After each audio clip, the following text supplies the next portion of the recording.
So Kylie, thank you for talking to us today. You're the head of department for health and PE, is that correct, here at Merici College? Absolutely. How do you think the day went as a whole? We had the emergency services here, we had some racing activities, heavy vehicles activities.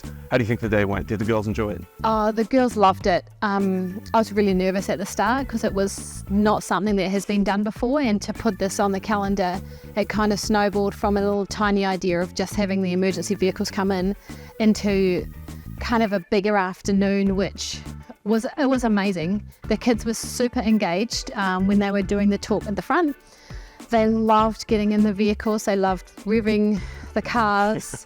They actually really were interested about how they could become heavy vehicle drivers as well, and so they were more interested in like the trucks than I thought that they would be, which is really cool because it gives them an opportunity that they haven't had before.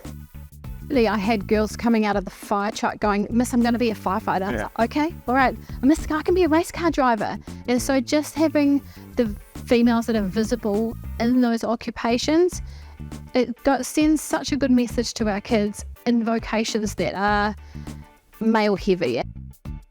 I think the whole package, offering them the driver training at the Fairbairn circuit and then offering the pre-learner license course, 100 of these girls have just passed that yesterday. Yep. And then we add in this dimension today. It gives them that overall perspective that it's not just about getting in the car and driving down the street. You have to be aware of everything else around you, and for them to have the opportunity to get into the heavy vehicles, to see and hear what the lights and sirens are about in a non-threatening situations is really, really good.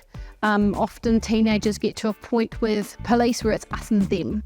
Yep. And breaking down that stigma that it's okay, you can hop in the policeman's car and they're actually nice people and you can have a chat with them. It goes a long way for keeping our teenagers safe. Yeah, all that they're people at all instead of just uniforms, right? Because that's what... They're humans. Yeah. And they are just there to keep us safe. Yeah. Oh, yeah, well, thank you for your time, Kylie. I think all the girls enjoyed it. It was awesome. Thank you so much for being here. It needs to go on the calendar for next year. Totally agree.